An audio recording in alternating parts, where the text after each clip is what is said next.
여러분, 혹시 몸에 아무런 이상이 없는데도 그저 불안하다는 이유만으로 이 병원 저 병원을 다니며 건강검진을 쇼핑하듯이 받고 계시진 않으십니까? 만약 그러시다면 제가 오늘 아주 단호하게 말씀드리겠습니다. 그 행동은 내 몸을 지키는 효도가 아니라 조용히 잠들어 있는 벌집을 굳이 쑤셔서 벌떼를 깨우는 것과 다를 바가 없습니다. 제 진료실을 찾아오셨던 76살 김옥자 어르신의 이야기를 좀 들려드리겠습니다. 김옥자 어르신은 자식들이 효도한다며 300만 원짜리 종합검진을 예약해준 덕분에 평생 받아본 적 없는 정밀 검사들을 싹 받으셨습니다. CT 촬영에 조영제까지 맞으시고 초음파에 내시경까지 빠짐없이 하셨습니다. 그런데 문제는 바로 거기서부터 시작되었습니다.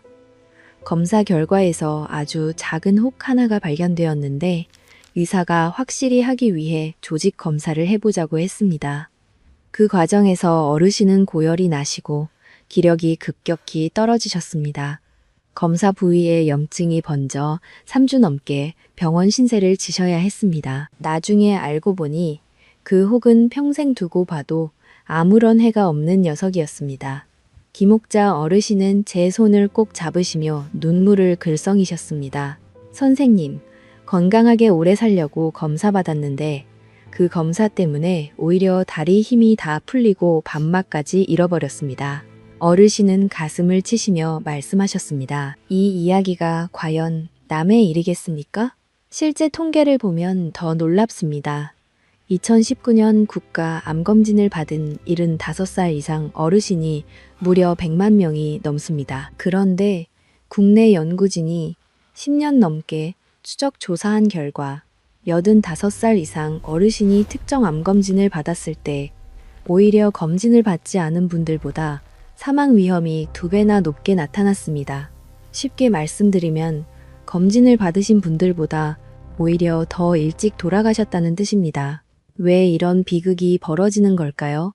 나이가 들면 우리 몸의 세포도 낡고 기력도 젊었을 때와는 완전히 다릅니다.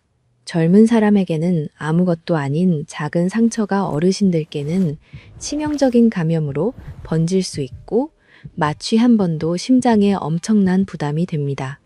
그런데도 우리는 무조건 많이 검사하고 일찍 찾아내는 것이 정답이라고만 믿어왔습니다. 하지만 오늘 저는 여러분께 그 오래된 상식을 완전히 뒤집어 드리는 이야기를 하겠습니다. 이것은 단순한 건강 상식이 아닙니다. 여러분의 소중한 남은 인생을 차가운 병원 침대에서 보낼 것인지 아니면 손주의 손을 잡고 공원을 걸으며 보낼 것인지를 결정하는 생존 전략입니다. 오늘 영상을 끝까지 보시면 어떤 검사가 우리 몸에 독이 되는지, 몇 살부터는 어떤 검사를 과감히 멈춰야 하는지, 그리고 검사 대신 매일 무엇을 하셔야 하는지 아주 명쾌하게 정리해 드리겠습니다.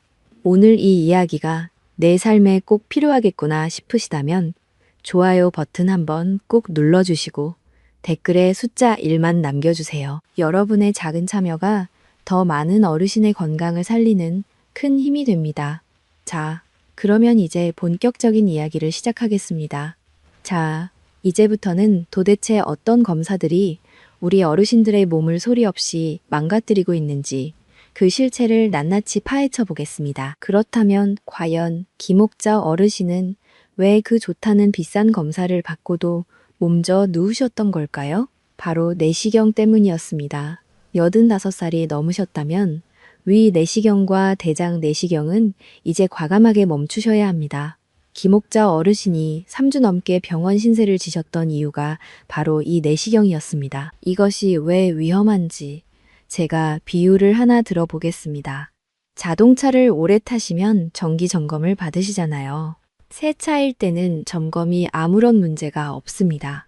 엔진도 튼튼하고 부품도 탄탄하니까요. 하지만 20만 킬로를 달린 오래된 차를 정비소에 가져가서 엔진을 통째로 분해하고 기름을 빼고 부품을 하나하나 드러내면 어떻게 되겠습니까? 오히려 차가 더 망가집니다. 아무리 잘 조립을 해도 예전처럼 부드럽게 돌아가지 않습니다. 우리 어르신들의 몸도 똑같습니다. 여든이 넘은 몸에 내시경을 집어넣는 것은 이미 낡을 대로 낡은 엔진을 억지로 뜯어보는 것과 다를 바가 없습니다. 실제로 우리나라에서 10년 동안 진행된 국가 암검진 데이터를 정밀하게 분석한 결과 아주 충격적인 사실이 드러났습니다. 85살 이상 어르신들이 위암 검진을 받았을 때 오히려 받지 않은 분들보다 사망 위험이 2배 이상 높게 나타난 것입니다. 검진을 받았는데 왜 더 일찍 돌아가실까요? 이유는 크게 3가지입니다. 첫째, 내시경을 하려면 수면 마취를 합니다. 이 과정에서 심장 박동이 요동을 치고 혈압이 급격히 올랐다 내렸다를 반복합니다. 젊은 심장은 이것을 거뜬히 버팁니다. 하지만 여든이 넘은 심장에게 이것은 한밤중에 갑자기 사이렌이 울리는 것과 같습니다. 심장이 그 충격을 감당하지 못하는 경우가 적지 않습니다.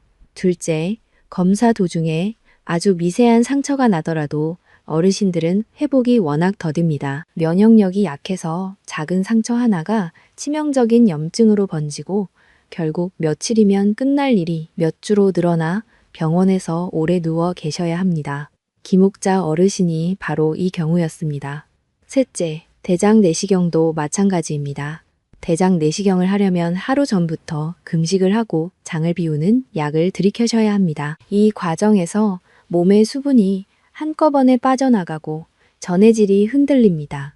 여든이 넘으신 분의 콩팥은 이미 젊었을 때의 절반도 안 되는 힘으로 겨우 버티고 있는데 여기에 탈수까지 겹치면 콩팥이 급격히 나빠질 수 있습니다.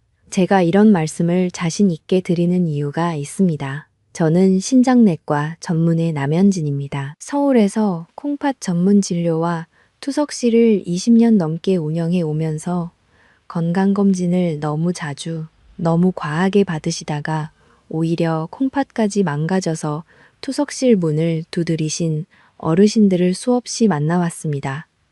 그래서 오늘 이 이야기를 여러분께 꼭 해드리고 싶었습니다. 김옥자 어르신도 제 설명을 다 들으시더니 아이고, 내가 그때 괜히 고생한 게 아니었구나 하시며 무릎을 탁 치셨습니다. 그러시면서 자식들한테 당장 전화해서 이 이야기를 전해야겠다고 하셨습니다. 여러분, 이제는 암을 찾아내려고 기운을 빼기보다 지금 갖고 계신 건강을 잘 유지하시는 것이 100배 더 현명한 선택입니다. 하지만 내시경만 위험한 것이 아닙니다. 아무 증상도 없는데 덜컥 받는 또 다른 검사가 여러분을 하루아침에 평생 환자로 만들어 버릴 수 있습니다. 여러분, 이런 진짜 의학 정보를 매주 전해드리겠습니다. 아직 구독을 안 누르신 분, 구독 버튼 한 번만 눌러주십시오. 여러분의 구독 하나가 제가 더 깊이 연구하고 더 정확한 건강 정보를 전해드리는 가장 큰 원동력이 됩니다. 몸에 아무런 이상이 느껴지지 않으신다면 갑상선 초음파 검사는 절대로 받지 마십시오. 여러분, 우리나라에서 가장 많이 발견되는 암이 무엇인지 아십니까? 바로 갑상선암입니다. 그런데 이게 정말 우리나라 사람들이 갑상선 병이 유독 많아서 그럴까요? 아닙니다. 아무 문제 없이 평생을 함께 살 수 있는 아주 작은 혹들을 너무 꼼꼼하게 찾아냈기 때문입니다. 갑상선암에는 별명이 있습니다. 거북이암입니다.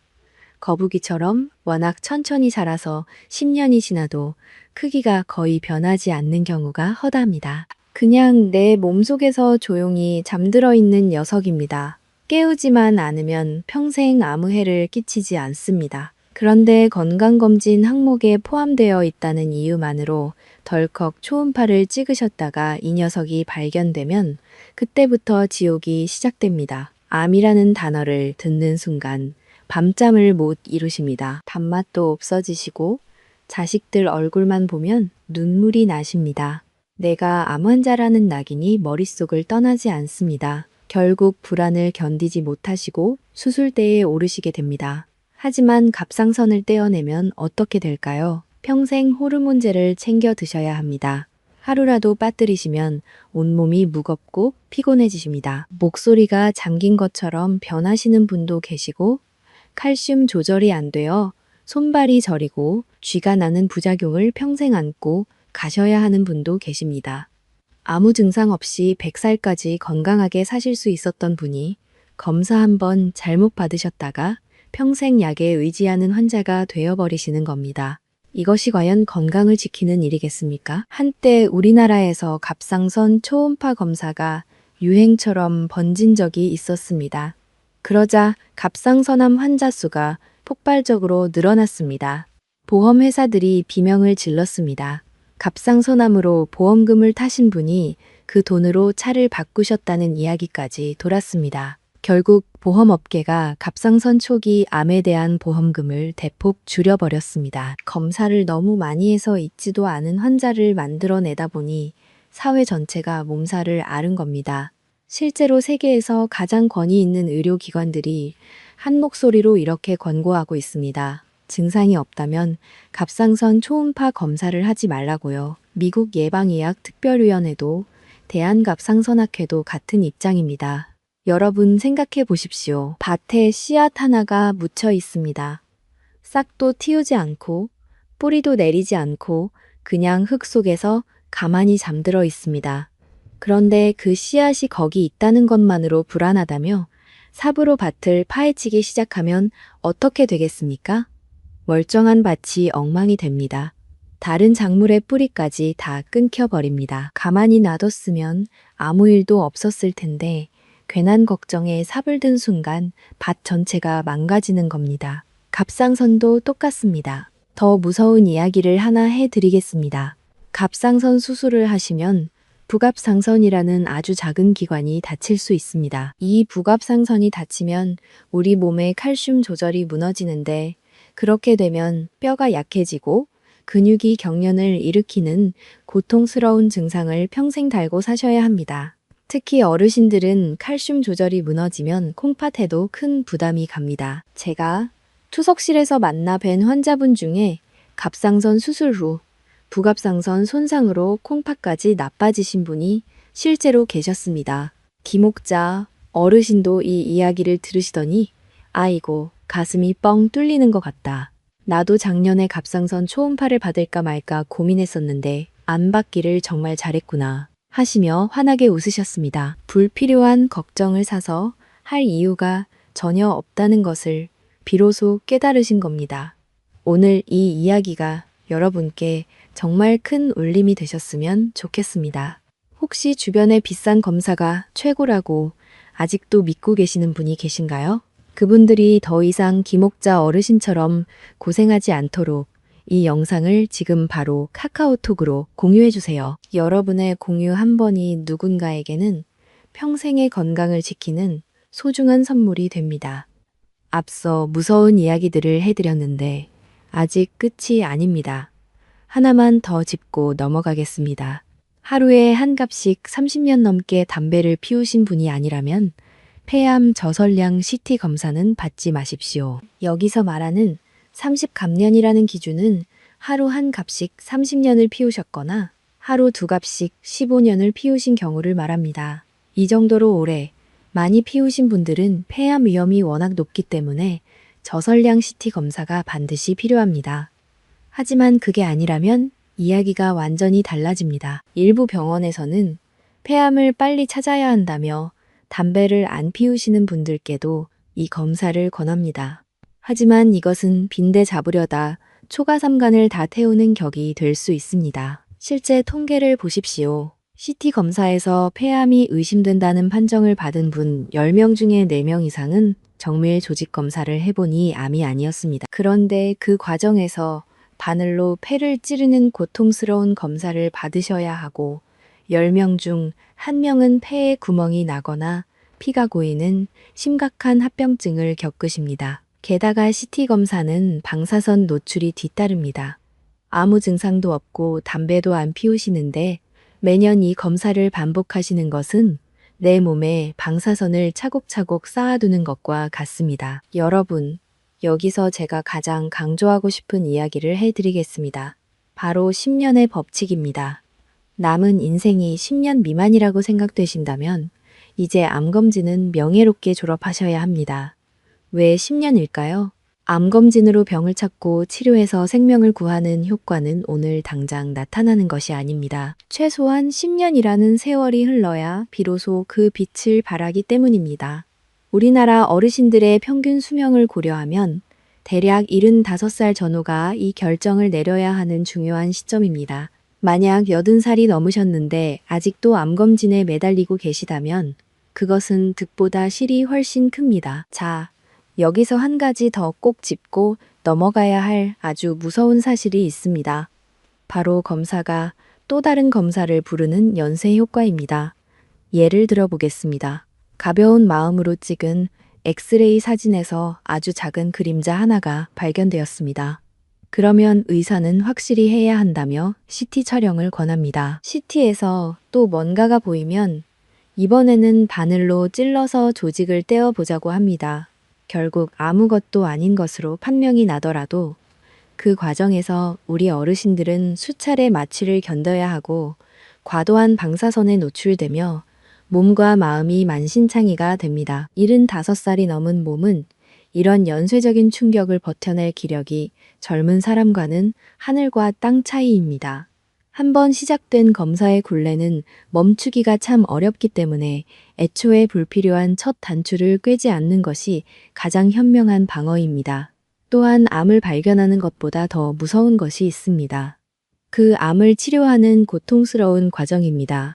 80살이 넘은 어르신이 암수술을 받으시면 젊은 사람처럼 금방 털고 일어나시기가 정말 어렵습니다. 수술 자체는 성공이라고 하더라도 그 이후에 폐렴이 오시거나 기력이 다해서 결국 요양병원으로 발길을 옮기시는 경우를 저는 현장에서 너무나 많이 보았습니다. 우리가 건강검진을 받는 진짜 이유는 더 행복하게 살기 위해서이지 병원 침대에 누워 남은 시간을 보내기 위해서가 아니라는 점을 다시 한번 가슴 깊이 새기셨으면 좋겠습니다. 김옥자 어르신께도 제가 이렇게 말씀드렸습니다. 어르신, 이제는 암을 찾으려고 애쓰시기보다 오늘 하루를 얼마나 즐겁고 편안하게 보내시느냐가 어르신께는 훨씬 더 큰 보약입니다. 어르신은 고개를 끄덕이시며 그 말이 제일 와닿는다라고 하셨습니다. 여러분은 지금 건강검진을 얼마나 자주 받고 계십니까? 매년 받으시나요? 댓글에 솔직하게 적어주세요. 여러분의 이야기가 다른 어르신들께 큰 참고가 됩니다. 자, 여러분, 여기까지 겁나는 이야기만 해드렸습니다. 하지만 겁만 드리고 끝내려는 것이 아닙니다. 지금부터는 반대로 막힌 속을 뻥 뚫어드리고 내 몸을 정말 아끼는 지혜로운 기준들을 말씀드리겠습니다. 김옥자, 어르신도 이 기준을 들으시고는 이제야 살 것 같다 고 하셨습니다. 건강검진은 6개월이나 1년마다 받는 것이 아니라 딱 2년 주기로만 받으십시오. 건강에 유독 관심이 많으신 분들은 불안한 마음에 검사를 너무 자주 받으려 하십니다. 하지만 우리 몸의 암세포는 여러분이 생각하시는 것보다 훨씬 천천히 자랍니다. 보통 암이 생겨서 실제로 문제를 일으키기까지는 수년의 시간이 걸리기 때문에 2년마다 한 번씩만 점검해도 충분히 조기에 발견할 수 있습니다. 오히려 너무 자주 검사를 받으시면 병도 아닌 아주 작은 혹들이 발견되어 불필요한 걱정만 늘어나고 방사선 피폭량만 쌓입니다. 앞서 말씀드린 갑상선 과진단도 연쇄 검사의 굴레도 결국 너무 자주 검사를 받으셨기 때문에 벌어진 일입니다. 국가에서 2년마다 검진표를 보내주는 데에는 다 과학적인 이유가 있는 법입니다. 그 주기에 맞춰서 기본에 충실한 검사만 받으셔도 충분합니다. 그러면 기본에 충실한 검사란 무엇일까요? 우리나라에서는 6가지 암에 대해 국가 검진을 하고 있습니다. 위암, 간암, 대장암, 폐암, 유방암, 자궁경부암입니다. 40살부터 시작하셔서 암종별로 정해진 주기에 따라 받으시면 됩니다. 다만 아까 말씀드렸듯이 75살이 넘으시면 내시경이나 CT 같은 몸에 무리가 가는 검사는 전문의와 상의해서 과감히 줄이셔야 합니다. 80살이 넘으셨다면 혈액 검사 같은 기본적인 항목만 유지하시는 것이 현명합니다. 병원을 고르실 때도 아무데나 가시면 안 됩니다. 제가 3가지 기준을 알려드리겠습니다. 첫째, 우수 내시경실 인증 마크를 받은 곳인지 확인하십시오. 이 마크가 있는 곳은 내시경 소독도 철저하고 시술하시는 선생님의 실력도 검증이 된 곳입니다. 둘째, 의료기관 인증을 받은 곳인지 보십시오. 이 인증은 환자 안전에 대해 국가가 직접 평가를 해서 내려주는 것이기 때문에 이것이 있으면 안심하고 검사를 받으실 수 있습니다. 셋째, 나이가 드시면 검진 후에 이상소견이 나올 확률이 높아집니다. 그럴 때 바로 다음 단계 진료로 연결이 되는 곳. 다시 말씀드리면 큰 병원이 붙어 있는 검진센터를 가시는 것이 좋습니다. 검진에서 뭔가가 나왔는데 다른 병원으로 가시면 처음부터 검사를 다시 하셔야 하거든요. 시간도 돈도 기력도 2배로 드는 겁니다. 한 가지 꿀팁을 더 드리겠습니다. 매년 11월, 12월에 검진이 몰리는 거 아시죠? 직장 검진 마감이 11월이고 국가 검진 마감이 12월이기 때문입니다. 그래서 그 2~3달 동안 1년 전체 검진의 3분의 1이 한꺼번에 쏠립니다. 하지만 1월부터 4월까지는 비수기여서 할인도 해주고 수검자도 적어서 훨씬 여유롭게 꼼꼼하게 받으실 수 있습니다. 굳이 연말에 복잡하게 받으시지 마시고 해가 바뀌고 나서 느긋하게 받으십시오. 그리고 여러분, 제가 신장내과 의사로서 꼭 한 말씀 더 드리겠습니다. 대부분의 건강검진 패키지에는 콩팥 검사가 빠져 있습니다. 혈압, 혈당, 콜레스테롤은 다 보면서 정작 콩팥은 안 봅니다. 제가 투석실에서 어르신들을 만나 뵐 때마다 한결같이 드는 안타까운 생각이 있습니다. 이분이 건강검진 때 콩팥 검사 하나만 추가하셨더라면 여기까지 오시지 않았을 텐데. 그래서 다음에 검진 받으실 때 반드시 이것 2가지를 추가해 달라고 말씀하십시오. 사구체 여과율, 쉽게 말하면 콩팥이 얼마나 잘 일하고 있는지를 보여주는 수치입니다. 그리고 소변 알부민 검사, 콩팥에서 단백질이 새고 있는지를 확인하는 아주 간단한 소변 검사입니다. 이 2가지는 피 한 방울, 소변 한 번이면 됩니다. 몸에 칼을 대거나 기계를 넣는 검사가 아닙니다. 하지만 이것만으로 콩팥의 건강 상태를 정확히 알 수 있습니다. 김옥자 어르신도 이 이야기를 들으시고 아이고, 그 많은 비싼 검사를 했으면서 정작 콩팥은 한 번도 안 봤단 말이야? 하시며 깜짝 놀라셨습니다. 여러분, 다음에 검진 받으실 때 의사 선생님께 이렇게 한 번만 물어보십시오. 이 검사에 콩팥 검사가 포함되어 있습니까? 이 한마디가 여러분의 콩팥을 살릴 수 있습니다. 검사 결과지를 집에서 우편으로만 읽지 마시고 반드시 담당 의사를 직접 만나서 설명을 들으십시오. 많은 분이 결과지에 적힌 어려운 용어와 숫자만 보시고 덜컥 겁부터 내십니다. 예를 들어 간에 혹이 있다거나 폐에 석회화가 있다는 글자를 보시면 암이 아닐까 밤잠을 설치십니다. 자식들한테 전화해서 나 큰일 났다고 하시고 온 가족이 발칵 뒤집어집니다. 한밤중에 인터넷을 뒤져보시면 무서운 이야기만 가득하니까 불안이 눈덩이처럼 불어납니다. 하지만 의사가 보면 그것은 과거에 앓고 지나간 염증의 흉터이거나 평생 아무 지장을 주지 않는 양성 혹인 경우가 대부분입니다. 결절이라는 말도 무섭게 들리시죠? 하지만 결절의 대부분은 그냥 작은 덩어리라는 뜻이지 암이라는 뜻이 아닙니다.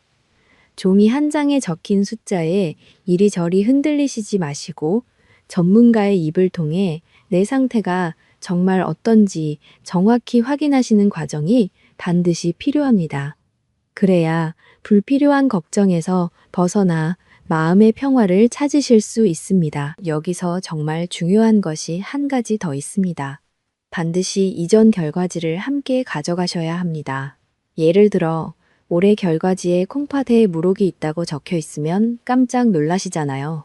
그런데 3년 전 결과지에도 똑같이 적혀 있었다면 3년 동안 아무 변화가 없었다는 뜻이니까 전혀 걱정하실 필요가 없는 겁니다. 새로 생긴 것과 예전부터 있었던 것은 의미가 완전히 다릅니다. 그래서 이전 기록과 비교해서 설명해 주는 곳이 좋은 검진 센터입니다.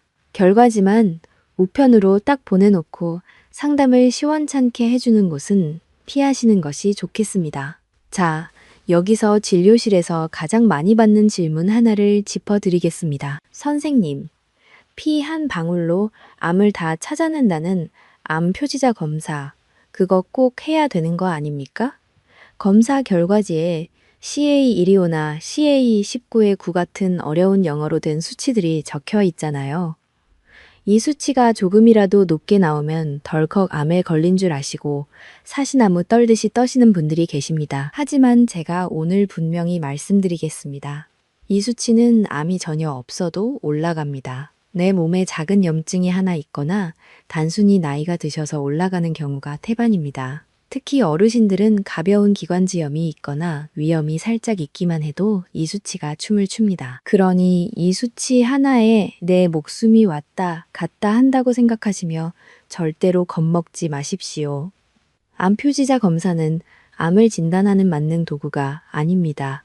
이미 암 치료를 받고 계신 분들의 경과를 살피는 참고 용도일 뿐입니다. 건강한 어르신이 이 수치 때문에 불안해하시며 매달 피를 뽑고 CT를 찍으러 다니시는 것은 그야말로 주객이 전도된 일입니다. 불안을 달래려고 한 검사가 오히려 더 큰 불안을 만들고 그 불안이 또 다른 검사를 부르는 악순환에 빠지시는 겁니다. 앞에서 말씀드린 연쇄 효과가 바로 여기서도 똑같이 벌어집니다. 기목자, 어르신도 예전에 암 표지자 수치가 조금 높게 나오셔서 반년 동안 한 달에 한 번씩 병원을 다니셨다고 합니다. 매번 피를 뽑고 CT를 찍고 결과를 기다리면서 가슴이 쿵쾅거리셨다고요? 결국 아무것도 아니었습니다. 반년 동안 마음고생, 몸고생만 하신 겁니다. 어르신은 그때 그 6개월이 내 인생에서 가장 길고 무서운 시간이었다고 고개를 절레절레 흔드셨습니다. 여러분, 숫자에 끌려다니지 마십시오. 내 몸의 소리에 귀를 기울이시고 종이 위의 숫자보다 오늘 내가 얼마나 편안한지를 더 중요하게 여기십시오. 오늘 영상이 여러분의 건강한 노후에 큰 등불이 되었다면 구독 버튼과 알림 설정을 꼭 눌러주세요. 여러분의 응원이 제가 더 정확하고 따뜻한 의학 정보를 전해드리는 가장 큰 원동력이 됩니다.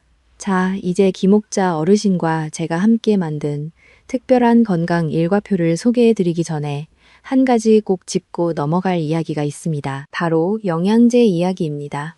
여러분, 지금 매일 아침에 영양제를 몇 알이나 드시고 계십니까? 제가 진료실에서 어르신들께 영양제를 가져와 보라고 하면 봉지 가득 가져오시는 분이 한둘이 아닙니다.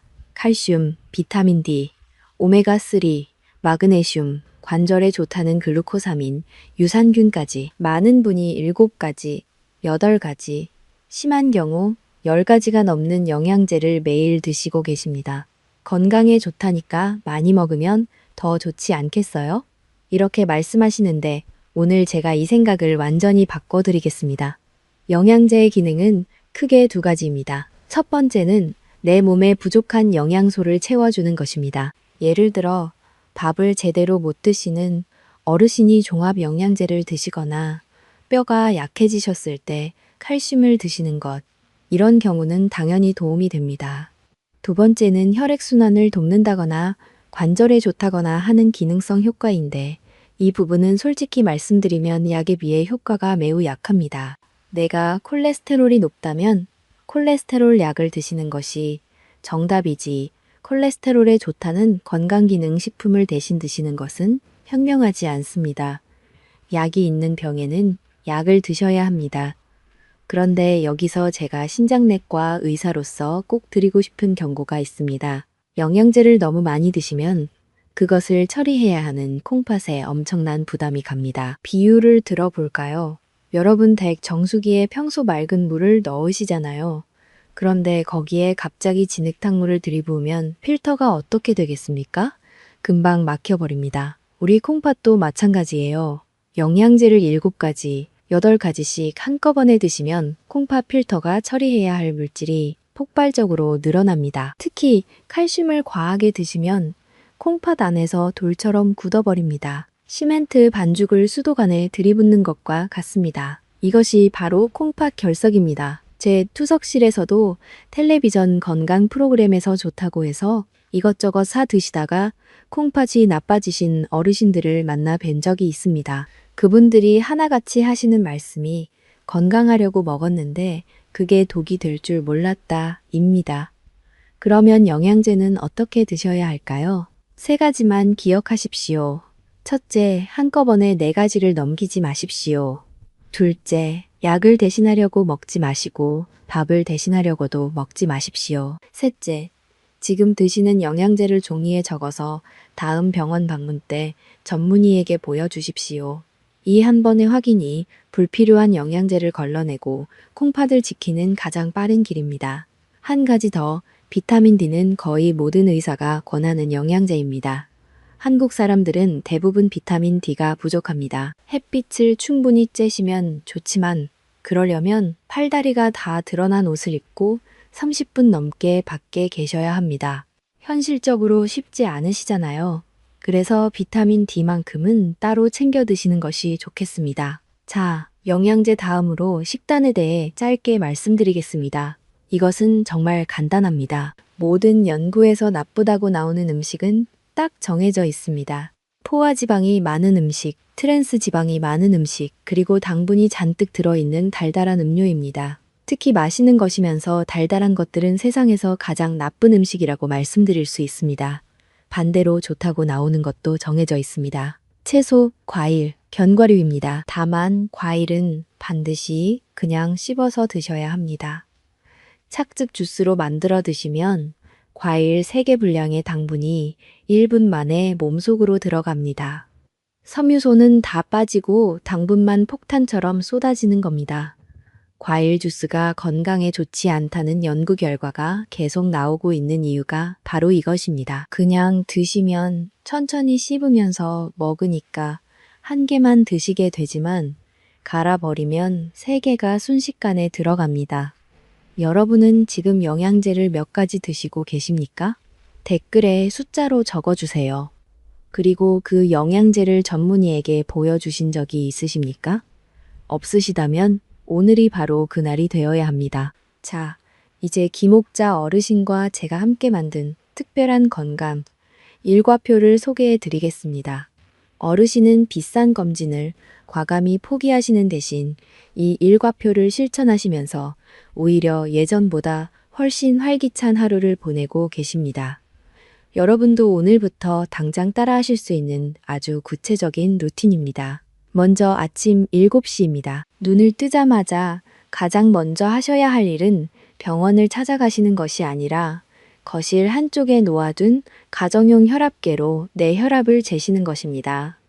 80살 전후의 어르신들께는 1년에 한 번 받는 내시경보다 매일 아침 재시는 혈압 수치가 훨씬 더 소중한 생명줄입니다. 혈압이 안정적인지 확인하시고 따뜻한 물 한 잔을 드시는 것만으로도 뇌졸중이나 심근경색의 위험을 크게 줄이실 수 있습니다. 밤새 잠을 자시는 동안 콩팥은 혼자서 피를 걸러왔습니다. 아침에 물을 마시는 것은 밤새 일한 콩팥 필터를 깨끗한 물로 한번 헹궈주시는 것과 같습니다. 오전 10시에는 햇볕을 쬐시며 30분 정도 천천히 걷는 산책 시간을 가지십시오. 김옥자 어르신은 이 시간에 동네 공원을 걸으시며 비타민 D를 자연스럽게 보충하고 계십니다. 어르신들께 뼈 건강은 암 검진만큼이나 중요합니다. 넘어지기라도 하시면 그 합병증이 암보다 더 무섭기 때문입니다. 골절 한 번에 기력이 확 꺾이시고 그대로 요양병원으로 가시는 분을 저는 정말 많이 보았습니다. 햇볕 아래에서 걷는 이 짧은 시간이 골다공증을 예방하고 우울한 마음까지 상쾌하게 씻어줍니다. 정오에는 단백질이 풍부한 식사를 꼭 챙겨 드시고 오후 2시쯤에는 반드시 누군가를 만나 대화를 나누십시오. 경로당도 좋고 친구분과의 전화 한 통도 좋습니다. 뇌를 자극하는 가장 좋은 방법은 정밀 검사가 아니라 바로 즐거운 대화입니다. 이것이 세상에서 가장 좋은 치매 예방 검진입니다. 김옥자 어르신도 예전에는 검사 결과지에 적힌 글자만 들여다보며 근심하셨는데 이제는 이 시간에 친구분들과 웃으며 지내시니 얼굴색이 훨씬 좋아지셨습니다. 저녁 7시 식사 후에는 30분 정도 천천히 동네를 걸으십시오. 격렬한 운동이 아닙니다. 그냥 느긋하게 걸으시는 것만으로 혈액순환이 좋아지고 콩팥으로 가는 피의 흐름이 늘어납니다. 단, 잠자리에 드시기 2시간 전부터는 물을 줄이십시오. 밤에 화장실을 자주 가시면 잠이 깨지시고, 잠이 깨지시면 혈압이 올라가고, 혈압이 올라가면 콩팥에 부담이 갑니다. 잠 전에는 한 모금만 드시고 나머지 수분은 낮 시간에 충분히 채우십시오. 여러분, 여기서 정말 중요한 이야기를 하나 더 해드리겠습니다. 체력입니다. 많은 분이 영양제를 사 드시고 좋은 음식을 챙겨 드시면서 나는 건강 관리를 잘하고 있다고 생각하십니다. 하지만 그것은 내 몸에 부족한 것을 채워주신 것이지 체력을 높여주시는 것은 아닙니다. 체력은 운동 말고는 절대로 올라가지 않습니다. 내가 스트레스를 잘 견디고 하루를 힘차게 보내려면 영양 보충만으로는 부족합니다. 몸을 움직이셔야 합니다. 근력 운동까지 하시면 더 좋지만 그것이 어려우시다면 매일 걷는 것만으로도 충분합니다. 그리고 잠입니다. 전 세계 모든 학자가 동의하는 사실이 하나 있습니다. 사망률이 가장 낮은 수면 시간은 7시간에서 8시간입니다. 잠이 부족하시면 하루 잠을 못 자신 것의 여파가 나이가 들수록 오래 갑니다. 그래서 잠을 줄여가면서 무언가를 하시기보다 잠을 충분히 주무시는 것이 건강의 기본 중의 기본입니다. 자, 오늘 말씀드린 내용을 5가지 황금 원칙으로 정리하겠습니다. 첫째, 건강검진은 2년에 한 번 기본에 충실하게 받으십시오. 둘째, 75살이 넘으시면 내시경과 CT는 전문의와 상의해서 과감히 줄이십시오. 셋째, 증상이 없으면 갑상선 초음파는 받지 마십시오. 넷째, 검진 결과는 반드시 의사를 만나서 들으시고 이전 결과와 비교하십시오. 다섯째, 매일 아침 혈압을 재시고 걸으시고 사람을 만나십시오. 이것이 가장 값싸고 가장 효과적인 건강 관리입니다. 자, 여기서 여러분이 가장 궁금해하실 질문 2가지를 짚어드리겠습니다. 첫 번째 질문입니다. 우리 집안에 암 환자가 있는데 그래도 나이가 들면 검진을 멈춰도 됩니까? 가족력이 있으시다면 남들보다 암 위험이 높은 것은 사실입니다. 하지만 이 경우에도 원칙은 같습니다. 80살이 넘으셨다면 가족력이 있으시더라도 암 수술이나 항암 치료를 견뎌내실 체력이 뒷받침되지 않는 경우가 많습니다. 암을 발견하더라도 치료 과정에서 겪으시는 고통이 암 자체보다 더 크실 수 있기 때문에 반드시 주치의와 상의하셔서 검사의 득과 실을 꼼꼼히 따져보셔야 합니다. 2번째 질문입니다. 국가에서 보내주는 공짜 검진표가 날아오면 그냥 버려도 됩니까? 검진표를 무조건 버리시지는 마십시오. 다만 항목을 골라내시는 지혜가 필요합니다. 80살이 넘으셨다면 내시경이나 CT 같은 몸에 무리가 가는 검사는 건너뛰시더라도 혈압과 혈당, 콜레스테롤, 그리고 아까 제가 말씀드린 콩팥 수치 같은 기본적인 혈액 검사는 꼭 받으시는 것이 좋습니다. 이런 기초적인 수치들은 약물로 바로 조절이 가능하고 당장의 건강 상태를 가장 정확하게 보여주기 때문입니다. 쉽게 말씀드리면 내 몸에 칼을 대거나 기계를 넣는 검사는 피하시되 바늘 한번 찔러서 알 수 있는 기본 검사는 계속 챙기시는 것이 현명합니다. 여러분, 이 5가지 중에 오늘부터 시작하실 수 있는 것이 있으시다면 댓글에 번호를 적어 주십시오. 1번이면 1, 3번이면 3. 여러분이 선택하신 그 번호가 바로 오늘부터의 실천 약속이 됩니다. 그리고 지금 바로 집에 혈압계가 있는지 확인해 보십시오. 없으시다면 그것이 여러분이 건강을 위해 하실 수 있는 가장 가성비 좋은 투자입니다.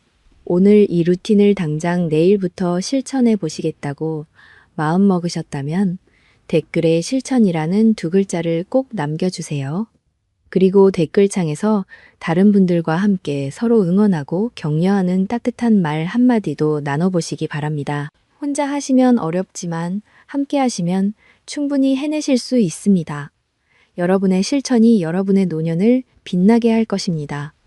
자, 여러분, 오늘 저와 함께 긴 여정을 달려오셨습니다. 정말 고생 많으셨습니다. 이제 오늘 이야기의 핵심을 딱 세 줄로 정리해 드리겠습니다. 첫째, 75살이 넘으셨다면 내시경 검사는 이제 용기 있게 멈추십시오. 둘째, 특별한 증상이 없으시다면 갑상선 초음파나 폐CT 검사는 받지 않으시는 것이 오히려 내 몸을 아끼는 길입니다. 셋째, 검진표의 숫자보다 오늘 내 몸의 활력과 마음의 평안을 더 중요하게 여기십시오. 이 세 가지만 기억하시면 여러분은 이미 세상에서 가장 현명한 건강 박사이십니다. 여러분께 한 분의 이야기를 더 들려드리겠습니다. 광주에 사시는 68살 박순희 어르신입니다. 박순희 어르신은 고혈압과 당뇨 약을 드시면서도 매년 빠짐없이 건강검진을 받으셨습니다. 검진표에 있는 항목은 하나도 빠뜨리지 않으셨습니다. 돈이 더 들더라도 추가 검사까지 다 하셨습니다. 내시경도 받으시고 CT도 찍으시고 초음파도 찍으시고 빠지는 것 없이 꼼꼼하게 다 하셨습니다. 그런데 아이러니하게도 그 수많은 검사 항목 중에 콩팥 검사는 한 번도 포함된 적이 없었습니다. 매년 수십만 원을 쓰시면서 정작 고혈압과 당뇨 때문에 가장 먼저 나빠지는 장기인 콩팥은 한 번도 확인하지 않으신 겁니다. 어르신이 제 진료실에 오시게 된 계기는 딸이었습니다. 딸이 우연히 건강 관련 영상을 보다가 고혈압과 당뇨가 있으면 콩팥이 나빠질 수 있다는 이야기를 듣고 깜짝 놀라서 어머니를 데리고 오신 겁니다. 딸이 안 데려왔으면 어르신은 아마 콩팥이 완전히 망가질 때까지 모르셨을 겁니다. 제가 검사를 해 보았더니 콩팥 기능이 이미 정상의 절반 아래로 떨어져 있었습니다. 만성 콩팥병 3기였습니다. 어르신은 놀라시며 물으셨습니다. 선생님, 저는 매년 검진을 받았는데 왜 아무도 안 알려줬습니까? 저도 안타까웠습니다. 혈압, 혈당, 콜레스테롤은 매번 꼬박꼬박 확인하셨으면서 정작 콩팥은 한 번도 들여다보지 않으셨던 겁니다. 이것이 우리나라 건강검진의 가장 큰 맹점입니다. 다행히 아직 돌이킬 수 없는 단계는 아니었습니다.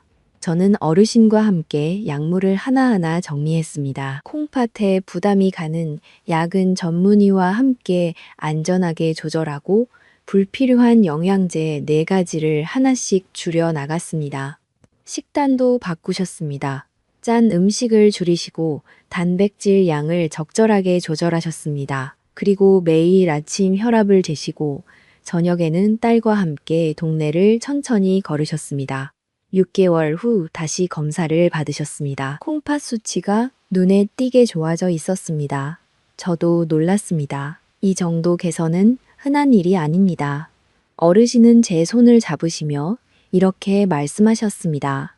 선생님, 그 많은 비싼 검사를 매년 받으면서 정작 중요한 건 하나도 몰랐습니다. 우리 딸이 그 영상 하나를 안 봤으면 저는 지금쯤 투석실에 앉아 있었을 겁니다. 박순희 어르신의 이야기가 여러분께 전하는 메시지는 분명합니다. 비싼 검사를 많이 받는 것이 건강을 지키는 것이 아닙니다. 내 몸에 정말 필요한 검사를 정확하게 받는 것이 건강을 지키는 것입니다.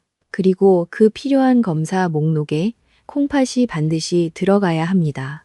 아까 말씀드린 김옥자 어르신의 근황도 전해드리겠습니다. 어르신이 제가 알려드린 루틴을 시작하신 지 벌써 석 달이 되셨습니다. 어르신은 이제 더 이상 매달 병원 대기실에 앉아 초조하게 순서를 기다리지 않으십니다.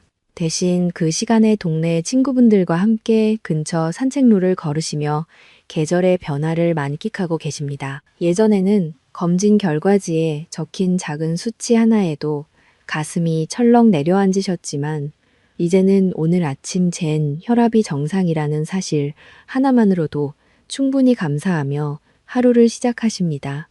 어르신은 제게 찾아오셔서 말씀하셨습니다.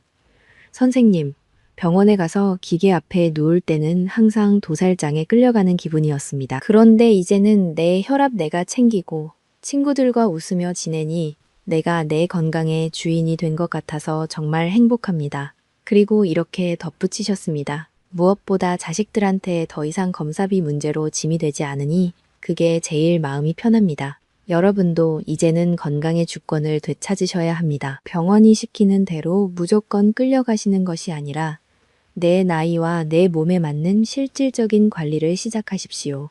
여러분, 오늘 이 영상을 끝까지 봐주셔서 진심으로 감사합니다. 건강이라는 것은 우리가 행복하게 살기 위해 필요한 도구일 뿐입니다. 그런데 어느 순간부터 우리는 그 도구를 손질하는데 너무 많은 시간과 기운을 쏟고 있습니다. 정작 그 도구를 사용해서 누려야 할 소중한 인생의 시간들을 병원 복도에서 허비하고 있는 것은 아닌지 한 번쯤 깊이 생각해 보셨으면 좋겠습니다. 저는 신장내과 전문의로 20년 넘게 투석실에서 어르신들을 만나왔습니다. 그분들이 공통적으로 하시는 말씀이 있습니다. 조금만 더 일찍 알았더라면, 이 말은 검사를 더 받았더라면이라는 뜻이 아닙니다. 불필요한 검사에 끌려다니지 말고 정말 필요한 것이 무엇인지 더 일찍 알았더라면이라는 뜻입니다. 정말 필요한 것, 바로 콩팥 검사 하나, 혈압 관리 하나, 매일의 산책 하나, 이런 작고 소박한 것들이었습니다. 이 한마디를 들을 때마다 저는 가슴이 먹먹해집니다. 여러분, 우리는 평생을 바쳐 일했습니다. 자식들을 위해, 가족을 위해 누구 하나 불편하지 않도록 이를 악물고 버텨왔습니다. 이제는 우리 자신을 돌볼 차례입니다. 차가운 병원 침대가 아니라 따뜻한 우리 집에서, 검사 기계가 아니라 손주의 손을 잡고, 결과지의 숫자가 아니라 오늘 아침 창밖으로 들어오는 따뜻한 햇살을 바라보며 건강한 두 다리로 서서 가족들과 함께 웃을 수 있는 노후, 그것이 우리가 마땅히 누려야 할 삶이 아니겠습니까? 오늘 알려드린 것 어렵지 않습니다. 혈압계 하나, 아침 산책 30분, 친구와의 대화 한 통, 콩팥 검사 한 번 추가. 이 작은 습관들이 쌓이면 여러분의 노후는 병원 침대 위가 아니라 공원 벤치 위에서 햇살을 맞으며 펼쳐질 것입니다. 물론 제가 오늘 검진을 아예 받지 말라고 말씀드린 것은 아닙니다. 젊은 시절에는 병을 미리 찾아내고 치료하는 것이 당연히 중요합니다. 하지만 인생의 황혼기에 접어드신 여러분께는 오늘 하루를 얼마나 고통 없이 편안하게, 그리고 사랑하는 사람들과 함께 보내느냐가 훨씬 더 가치 있는 일이라는 것을 꼭 말씀드리고 싶었습니다. 무조건적인 검사보다는 내 몸의 소리에 귀를 기울이시고 나에게 꼭 필요한 관리만 골라서 하시는 것, 그것이 진정한 의미의 자기 관리입니다. 오늘 이 영상을 통해 여러분의 마음속에 있던 막연한 불안감이 조금이나마 해소되셨기를 진심으로 바랍니다. 여러분은 지금 그 자체로도 충분히 훌륭하게 건강을 잘 지켜오셨습니다.